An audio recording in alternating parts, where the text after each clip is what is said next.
Welcome to Wildspire. You get to be a fly on the wall for my intimate conversations with entrepreneurs who are changing the world.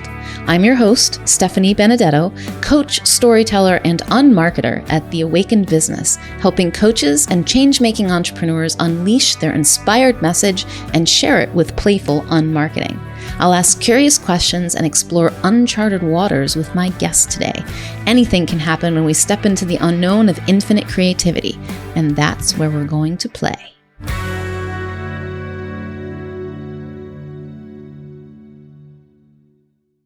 My guest today is Bradley T. Morris. Bradley has been producing inspirational media since 2007 when his first video ever went viral, leading to speaking tours around North America. He then went on to teach over 500 meditation workshops and retreats around the world. In 2012, he put all his meditation work online, which has since spread to over 70 countries and probably millions of lives via apps and online courses. It's 100% passive income now. In 2014, he started supporting other teachers to bring their work online, and in 2016, Majik Media was founded during his search to produce the most epic, memorable, transformational media and courses that he could possibly dream up. He's now passionate about helping teachers, coaches, and facilitators bring their life's work online in the best way they can. Now, in this conversation, Bradley shares powerful questions that you can ask yourself and tips that he has gleaned from his successes and failures with a sense of humor and playfulness that demonstrates just how entertaining a transformational conversation can actually be. Besides, anyone who is willing to admit that they have a wig collection and tell dragon stories is my kind of human. So it's my pleasure to introduce you to Bradley. So Bradley, thank you so much for joining me here for my Wildspire podcast. And you definitely belong here. You are one of the inspiring voices that I want to share with my friends and clients and playmates and collaborators, as I call them. And I first came across you through the presentation that you did with Tad Hargrave on life and business without social media, because it's been a project that I've been exploring personally and also sharing as I've been going along. It's gotten more serious now that I've made my own exit from Facebook. And that was a part of what prompted me to it, actually, was hearing your experience just caused me to reevaluate again, like, where am I with this? Is it time to go? And so I didn't follow a lot of the very good advice that you offered in that presentation because I just felt the nudge, like, go, Steph, go. Don't wait. And so I'm taking my hiatus, and it's sort of like an experimental break for myself. So welcome, and thank you for joining me here. You are modeling things in business that I want people to know are possible to do. So let me start there, actually. Yeah. Because you left social media, was it 6 years ago? It was around the time of my son's birth, so it was almost 5 years ago. Okay, almost 5 years ago. Yeah. And I'm really curious and I will link to that presentation so people can get all the details, and we may just touch on parts of it. What happened when you left? Like, what did you notice changes in your business?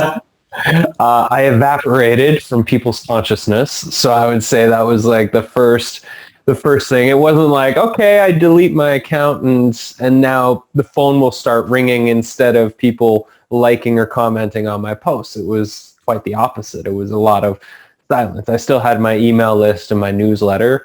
But yeah, I mean, it was weird. It was really weird. It felt like I kind of got erased.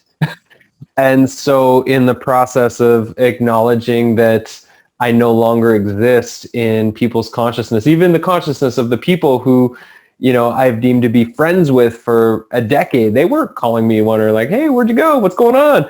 So it was really weird. And I did it leading up to New Year's, and New Year's every year I pick a word, which I try to theme as my word. And that year was relationships, because I just recognized that if I wanted to succeed with my business without Facebook and without any other social media, I would need to focus on relationship cultivation. And so In the process over the last 4 or 5 years, I've really just come to understand that less relationships can actually be way more value. And our entire business model is based on the less is more philosophy, which means you don't need 1,000 or 10,000 followers. You don't need, 10,000 people to be in your membership or to buy your course. Like, there's other ways to do business that you can have a wildly successful business or service where you serve 5 or 10 people, a handful of people. And so that's the thing, is like, we can be a little more boutique about who we are and who it is that we serve based on how we shuffle our business model around. So I had to learn that. And the word relationships ended up being my word 2 years in a row, which I'd never done before. Because it was just so crucial for me just to foster relationships. And that was the work, is picking up, instead of making posts, it was picking up the phone, reaching out to people I hadn't been in touch with for a while. And it really, really shifted things. I mean, I started a men's adventure group on my island where I live because, at the same time, I wasn't getting the social media endorphins running through my blood. So I had to actually look for real humans in the real world that I could go on adventures and hang out with. And, all of the things with my business and with my personal life from leaving social media have really changed things for the positive in so many ways. Yeah. So on the other side of it, I think that's what was Yeah. and that was so encouraging to me. It was like, hey, there's going to be an adjustment. That's real. There are going to be consequences, especially if that's where, I am or you were getting clients and connecting with people through it and partners and friends and all the rest of it. Yeah. But I love coming back to relationship. That the call to that was very strong for me personally. And is that kind of creating from the village mentality, which I've seen you talk about? Would you tell me a little bit about that in your business? Yeah, so we made a shift. I mean, I've experimented so many times with the business model over the years. So we did a 6-month experiment. We announced it as an experiment that we were going to give away all of our premium courses for free. Our membership was going to be free for 6 months, just to see what would happen. And so the experiment didn't work how we wanted it to work. There was too many people, not enough commitment. It really shifted the energy inside of the membership, giving it all away for free. And it would. What was your goal with that? What was What's your that? intention? What was your intention for it in the beginning? We around the same time we were starting to experiment with shifting our business model from client work to partnerships, where we work with other leaders to leverage their life work, and basically we go into a profit sharing partnership. So our team becomes their team. We build something together, build their membership, courses, etc., and we profit share. And so one of the metrics that we're looking at is, does giving away more of our content lead to more of these prosperous partnerships? And so that was one of the 5 metrics that we were looking for through that 6-month experiment. In the end, the experiment didn't work. And as we were coming through the other side of it, I was reflecting, I live on an island. I feel like we've built real community on the ground here. I know my friends. We farm together. We build greenhouses together. We support each other with meal trains when there's a baby born. Like, we have community, and I know what that feels like. And having several thousand people in my membership who I didn't know didn't feel like community. And so when we went back to a paid model, I wrote this article called Creating a Membership That Feels Like a Village. And the idea was having a price point, because our price point before the freemium was $35 a month. And I wanted to just really call people up. And so we changed the price. It was $99 a month when we came back, and it still is. And the idea was just having less people in the community, but the people that were there would be more focused. So when somebody comes, I have, when somebody joins the community in their first month, I do a one-on-one coaching session with them so I can really get to know who they are and what their business is like. So when they're posting in the community and doing courses and coming to Magic Minds and all that stuff, it's like, I know who this person is. I understand where they are in their business. I can check in with them. All of that makes a massive difference. And so, there's less stress when there's less relationships. If we have the right relationships in our life, everything works better. It feels better.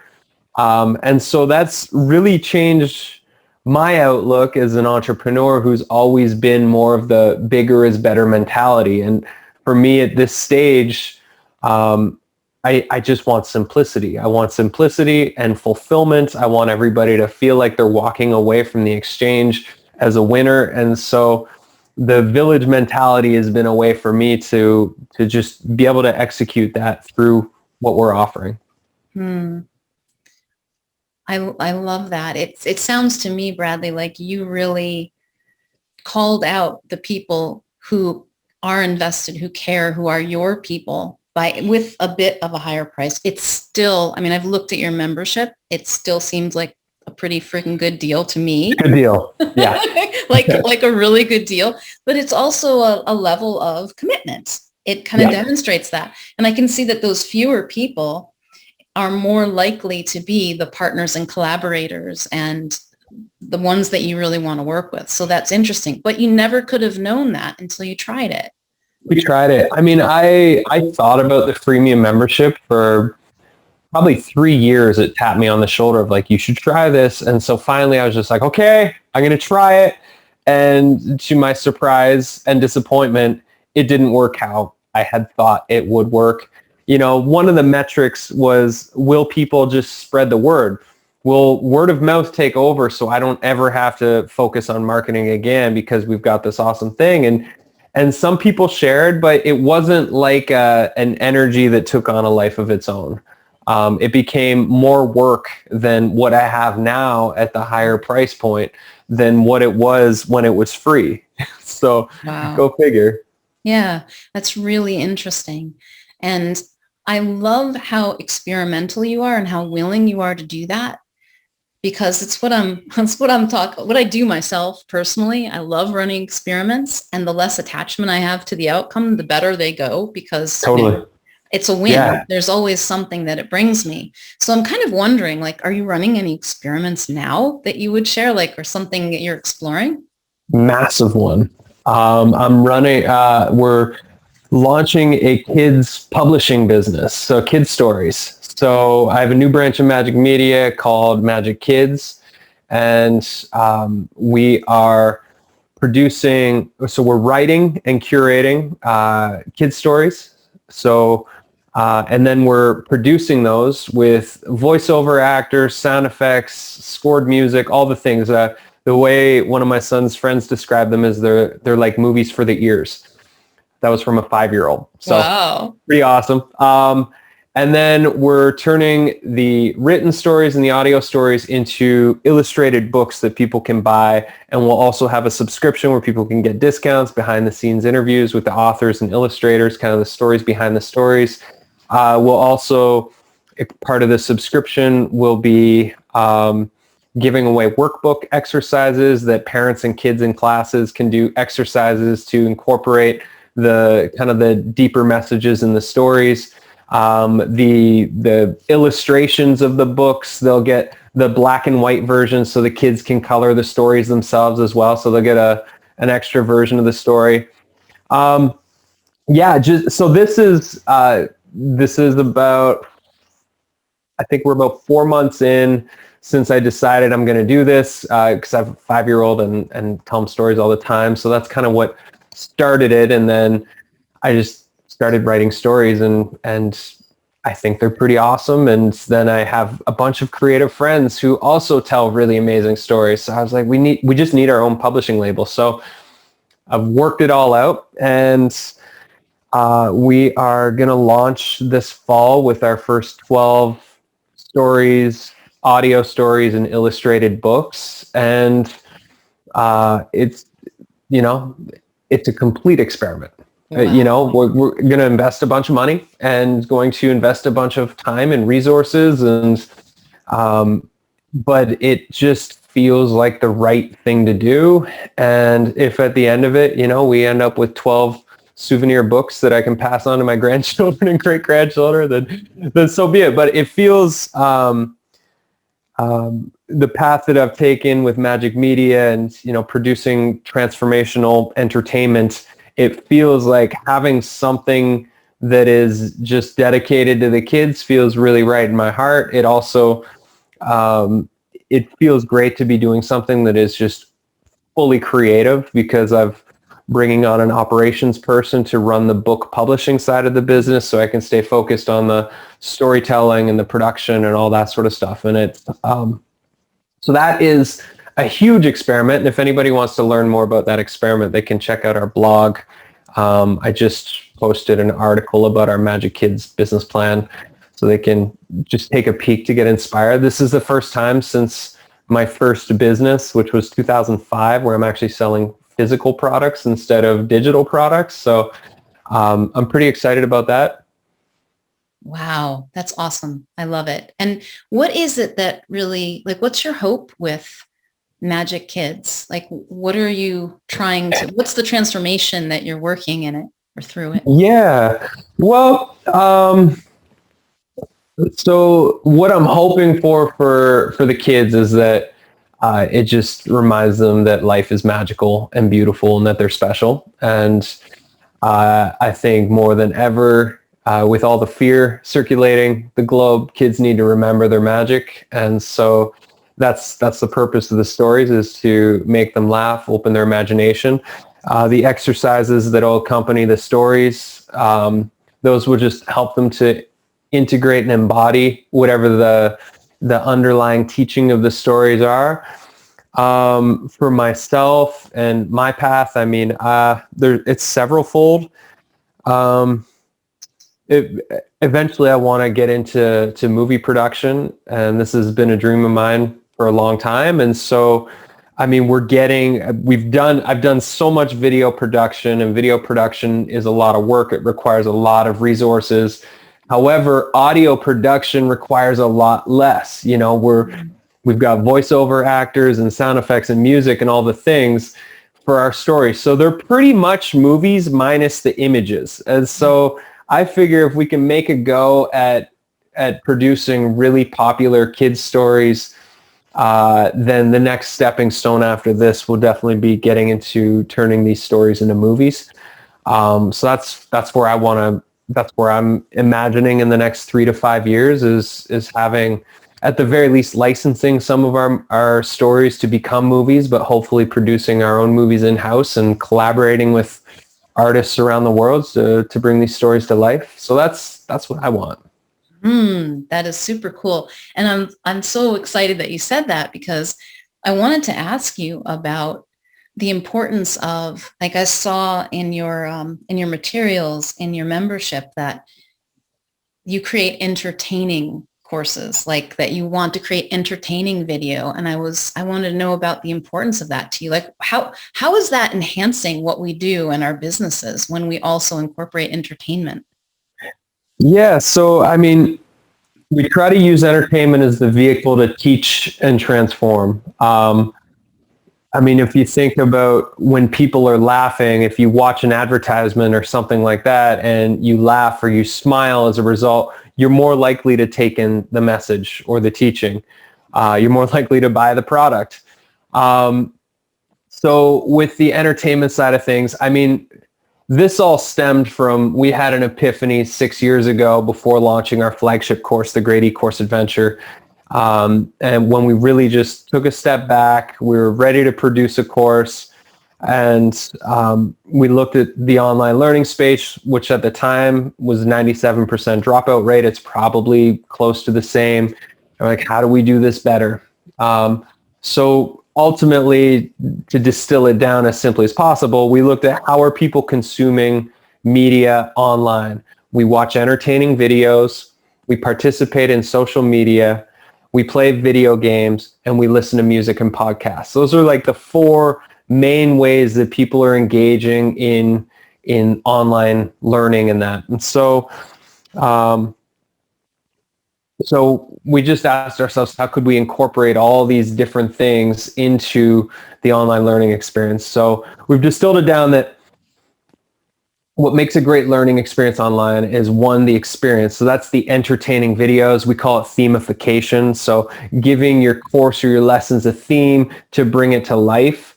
So that's, with the Grady Course Adventure, the world we created for our students was, you're on a journey and you're climbing a mountain. And instead of me just being a teacher teaching you how to build courses, I'm your e-course adventure guide, and we're guiding you to launch summit. So that one, we 92 lessons. It takes you all the way from idea to launch. It was all shot on green screen. Every single video lesson is a different part of the mountain.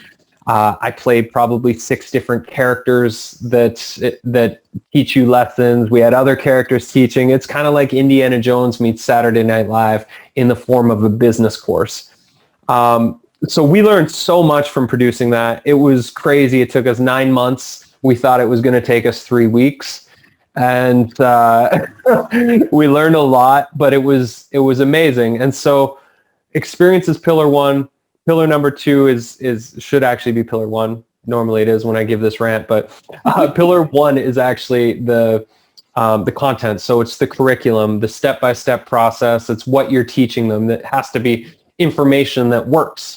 The second is the experience. That's the theme, the world you create for people to come into. And then the third is the community. It's having accountability and connection inside of there. So that's, the social media part of the learning experience, is giving your people a place to interact, to ask questions, to be heard and supported, and to have a little bit of accountability. And so, and then the video game side of thing, that's where gamification comes in, creating challenges, and if your platform allows it, having badges and all the things. So yeah, that's the premise. And so with the Magic Kids side of things, of using entertainment as a way to share these positive messages and remind kids of how wonderful and powerful they are, like that's the goal. That's really cool. And so did you see, have you seen retention increase, based on the industry, or do you have people engaging more in your courses since you've been incorporating entertainment like this? Yeah, it's interesting. I would say yes and sometimes no. It's a flavor thing. Is sometimes people come in and our flavor is not their flavor, and so it's an immediate. This is not a fit for me. But for the other side of the coin is, we still have members who have been a part of our membership for the last 5 years, and they still come to our Magic Minds every couple of weeks, and they still are posting in the community, and they're still doing their progress logs. And so I would say in that way, yeah, it's still working. With the entertainment side of things, we're just trying to hook people so that they're excited to watch the next lesson and take the next action step. That's the name of the game. And, people don't have to be the way we were, where we're using satire and comedy as a way to teach you how to build your business. For me, I was already doing sketch comedy as just something I enjoy doing. And so it made sense that we brought that into how we were teaching. Whereas for other people, it might be a different way. It might just be producing a higher quality of video. It might be using background music can help. It could be using a green screen. It could be shooting in nature. Ultimately, the way that we shoot our stuff, it needs to make sense to who the student is, to who we are, to what the personality of the offering is. All these things need to come together, and that's when you find, your true production essence. And I'll just say for people out there, I imagine a lot of the people that you work with probably do transformational content of some type. And so for those people, you don't even need video a lot of the time. For several of the partnership projects we're working with right now, it's mostly audio courses. There might be a video trailer of them saying, hey, welcome to this course. This is what it's about and what you're going to get. and a welcome video when they arrive. Here's how you get the most out of this course. But most of the course lessons are audio and written, and then come back to the community and share. So because the audio experience is so much more powerful for transformational work than a video, because instead of me watching the screen looking at you, I can put on the headphones, I can close my eyes, or I can be out in nature or whatever, and I can be doing the work, writing in the journal, and then coming back to the community campfire to share whatever it is, the experience that I had. And a lot of the courses we're doing are audio, and it's so much more powerful. It's easier. It's way cheaper to produce. If you have a really nice microphone, it's awesome. And then there's a great stock music site that a friend of mine owns called yogitunes.com, which I would recommend any people that are recording anything like meditation or hypnosis or anything like that. They now do licensing to creators, which is great. It's a brand new thing. That's really cool. And I'm having a little experience of what your community is like just by the way you talk about it. That, you can go out and be outside in nature and close your eyes and have this adventure and do the work and come back to the community campfire. That's not languaging that just everyone uses. And it gives me a sense of what you're doing. And I saw your green screens, and they're kind of like wild and crazy, or maybe like a little, like very, like there's a playful tongue-in-cheek kind of thing going on with them. And I thought, that's really cool. I love that you're doing that and that it's aligned with your personality. But what I also hear you saying is that I don't have to be scared if it doesn't look like that for me. And I think this is something that I really try to help people understand, is that your business doesn't need to look like Bradley's, doesn't need to look like mine. It won't. Your authentic business is going to be a result of your talents, skills, experience, background, personality, inclinations, your interests, your hobbies, and all of that, the kind of people that you want to hang out with. And it shouldn't look like ours. It might be inspired by ours in some way. So I was wondering, like, if you were going to describe who your people are, who are the people in your village, who really loves it there? Adventurous, fun-loving, heart-centered. I would say quirky, or unafraid of being outside of the norm.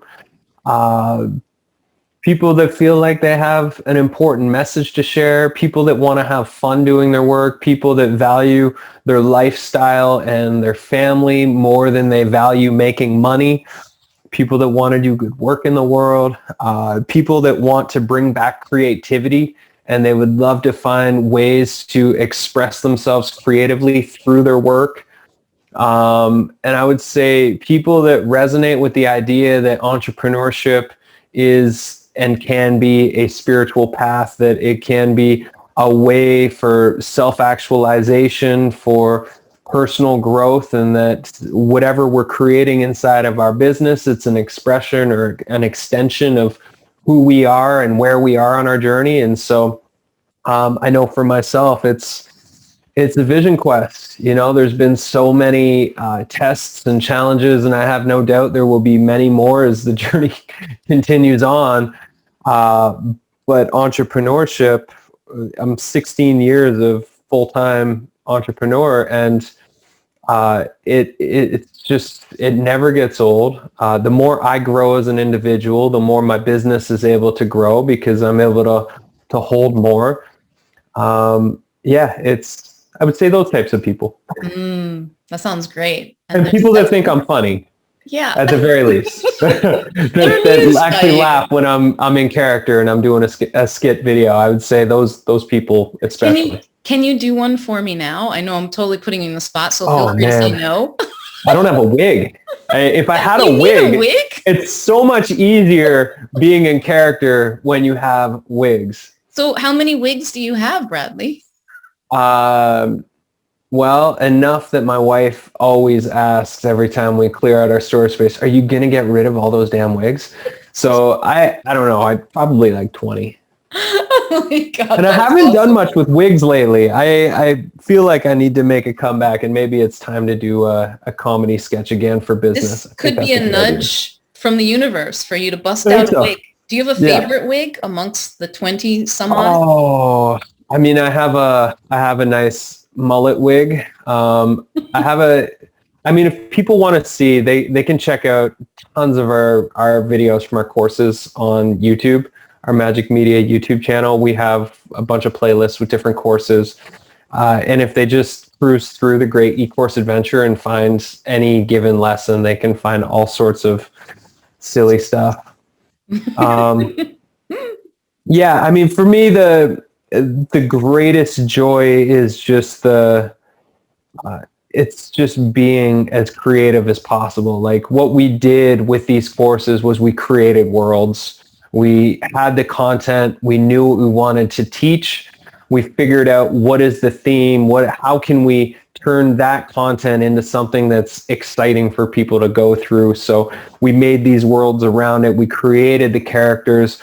We taught from the perspective of the characters rather than from the perspective of ourselves, and we use those characters as these just outlandish personalities that could help get a message across easier than just a couple of talking heads.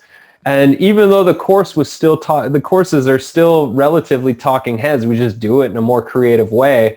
They're more enjoyable to watch, at least in my opinion. Hmm. And was it fun to make?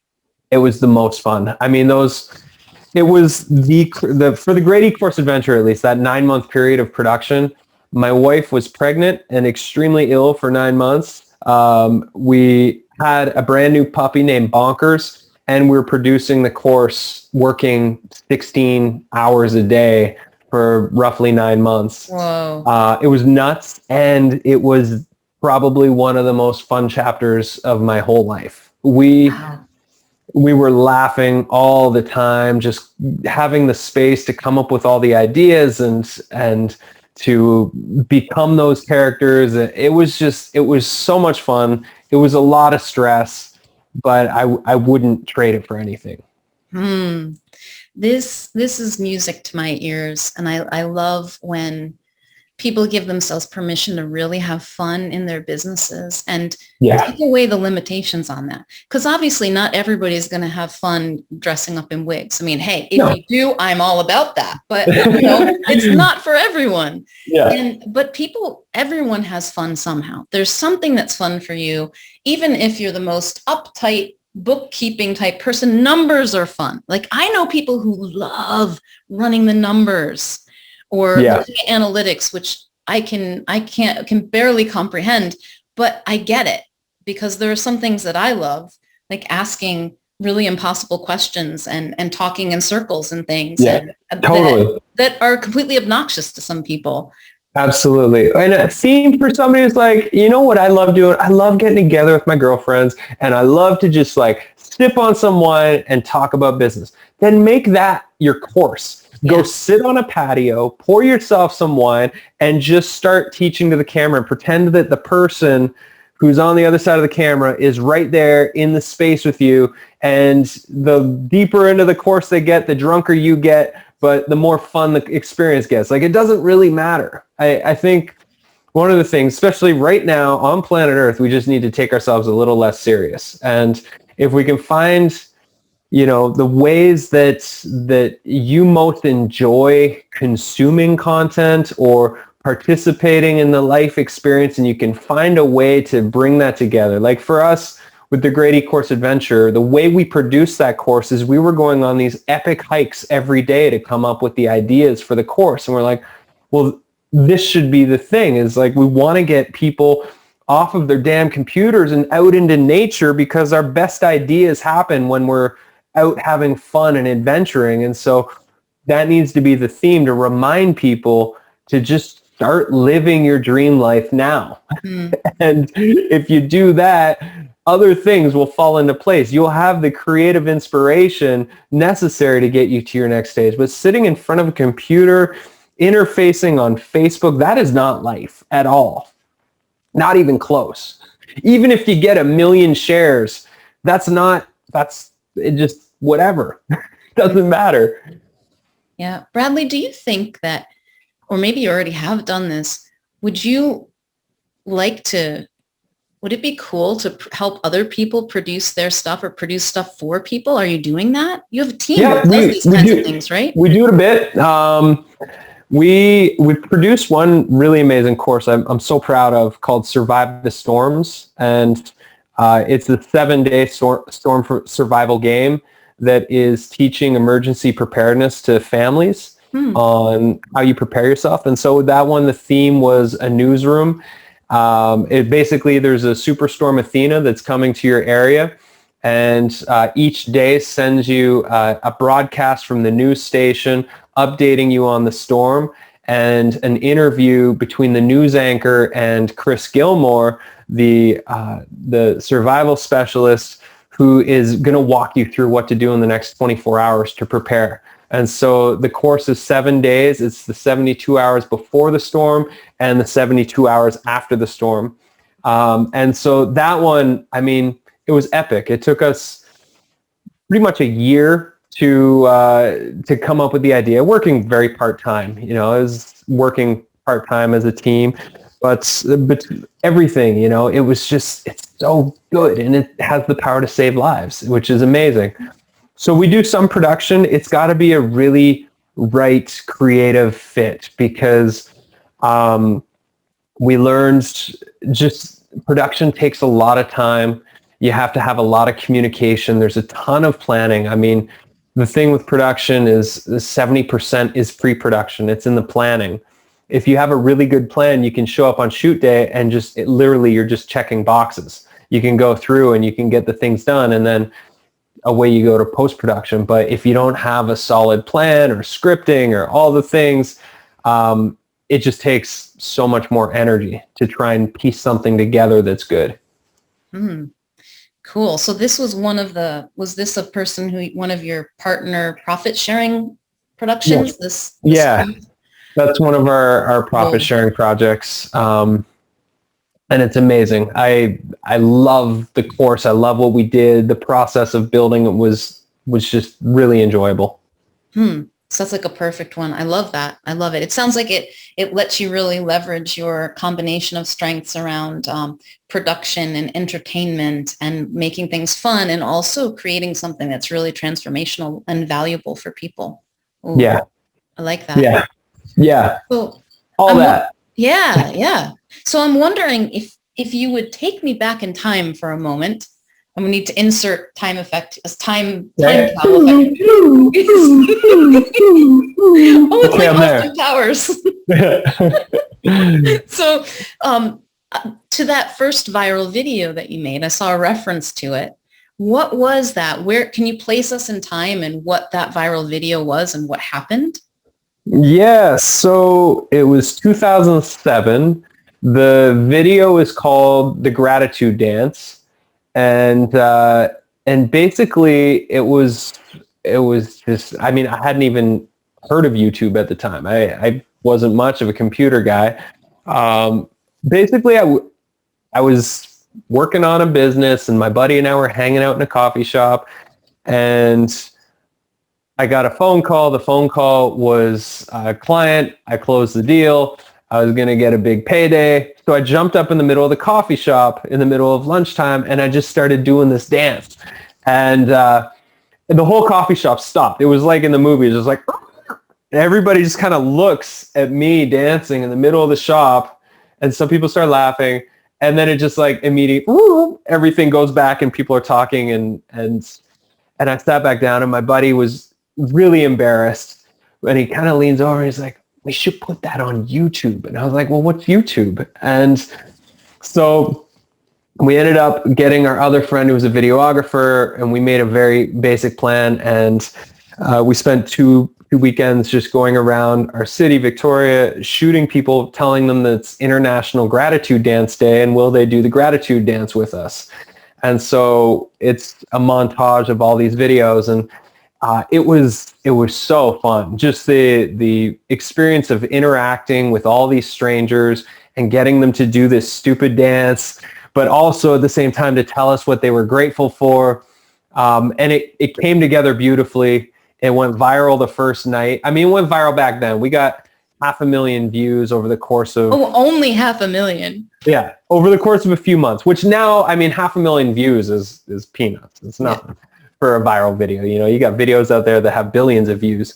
But yeah, it was, and then all of a sudden these opportunities started showing up. We had a speaking tours for like a year and a half. I moved to Los Angeles. We got a book contract. We had a radio show. Like it was just bam, bam, bam, bam. And we all one after the other because of this one video that we made.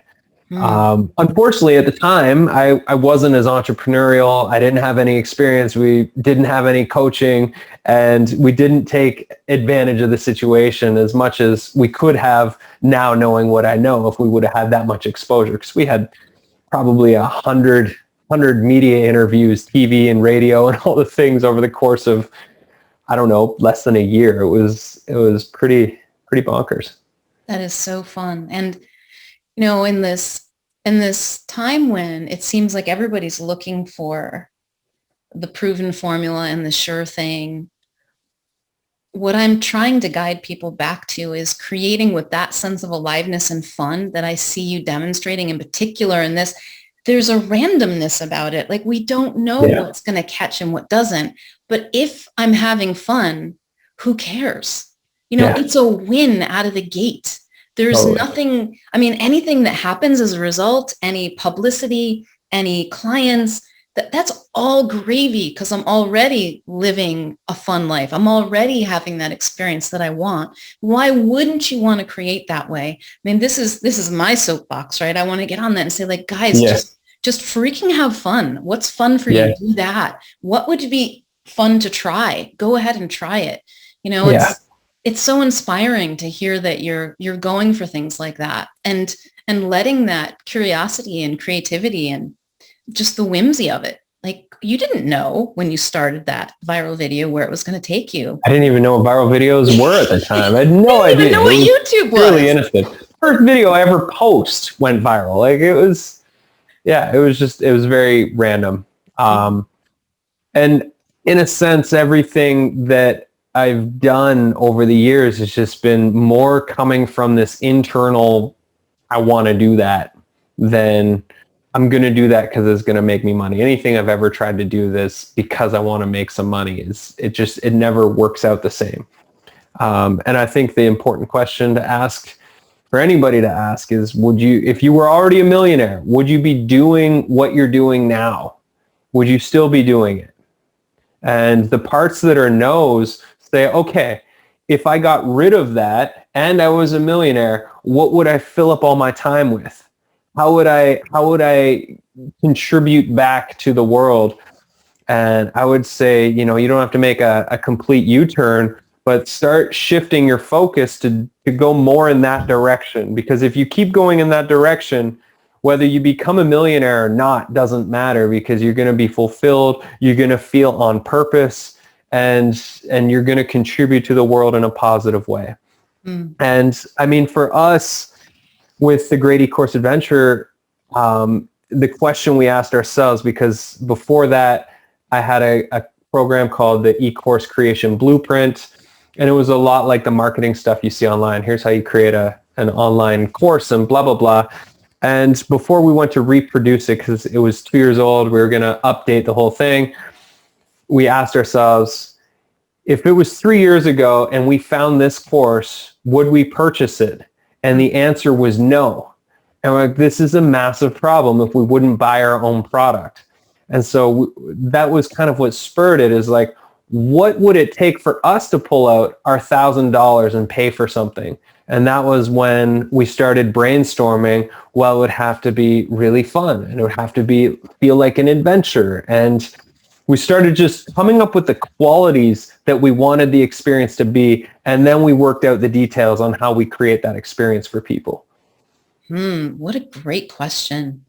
When you say that, what comes up for me, because I've asked myself these types of questions before, is I was like, oh, I'd be more outrageous. I'd try more things. I would throw more stuff at the wall and just be even more. It's happening, by the way, Bradley. Like, Yeah. it's not that Yeah. it's not happening. It is, but I do it more. I'd really like go for it. Why wouldn't I? And that's good to notice. Thank you for asking that, because it brought it up for me. What would the first thing, if you could just like, you start a new project tomorrow and it's just an experiment and it's in alignment with what you're doing, what would the first thing be? Oh boy. Your audience. That holds you accountable. I know it's something with stories. There's something that is itching to happen with stories. Hmm.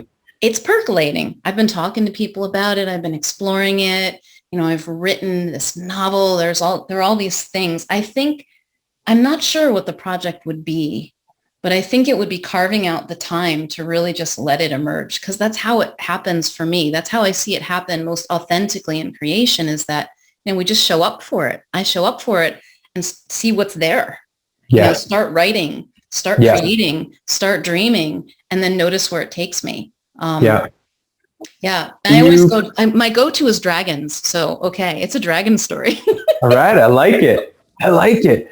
Well, maybe the story is an audio story on battling the inner dragons for your entrepreneurial audience. That maybe it's a 7-day inner dragon exploration that you could help, because I mean, what entrepreneur, what person out there isn't battling their own inner dragons that are trying to prevent them? Maybe I get to meet all I have some really fun animal friends. Like, I live in Florida now, and there's a cormorant that's out. There are cormorants all the time, and I call them boss cormorant. They're these black birds with a really long, windy neck, and they sit up there like this, right? Because their wings are not waterproof. Unlike most water birds, they're a water bird that gets sopping wet. So they have to dry their wings, and they look like, I am the king of this pond, or wherever they're. I'm like, it's boss cormorant. There he is. And then we met some bats last night, and there could be animal characters, and there could be something that's really interesting. Thank you, Brad.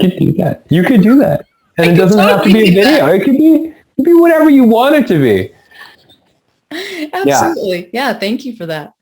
So two just really quick things that are still on the top of my brain. One is for everybody to try and schedule at least a couple hours a week of thinking time that you can and I encourage active movement thinking time. So going out for a hike, going out and if you live in a city, going out and just wandering your city aimlessly, like not with a purpose or direction, just a place to be with your thoughts and move your body. That's where I find, and everybody I know that does this, their best ideas happen, their most inspiration, their most clarity happens when they're out walking.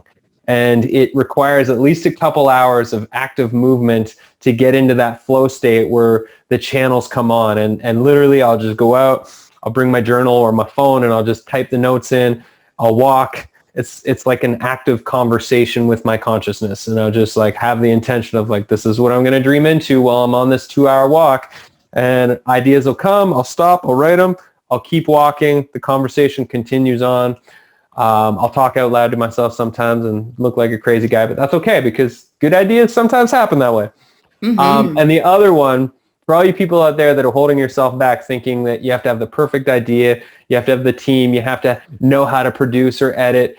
And I have a philosophy, I've been saying this was kind of my mantra in my early days of entrepreneurship when I was really scared to put my stuff out there. And it was just ABC, always be creating. If I'm always creating, then I'm always improving. If I'm always improving, then my next thing will be better than my last thing.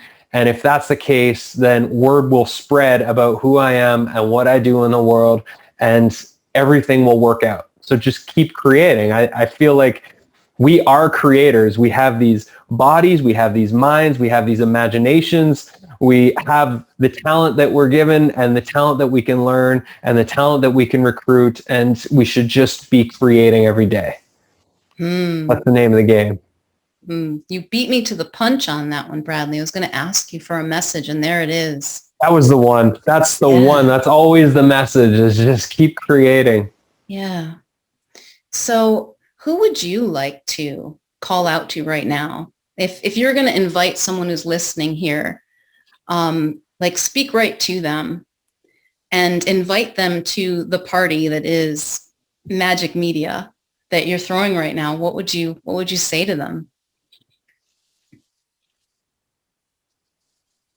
Get your priorities straight. What do you want? What do you want? And what are you doing? Are those two separate things, or are what you want and what you're doing in complete alignment? If the two are out of alignment, then stop what you're doing, course correct, and get yourself in alignment. If you're saying you want to build this business or you have your dreams, but you're doing these other things, you're spending every night watching Netflix shows, if that's what you're doing, but you want something else, then you have to get the two into alignment. And that's the name of the game, is take an honest look at your life and where are you out of alignment. You have 24 hours. How many of those hours are you wasting scrolling a wall? How many of those hours are you wasting consuming other people's stuff rather than creating your own original stuff?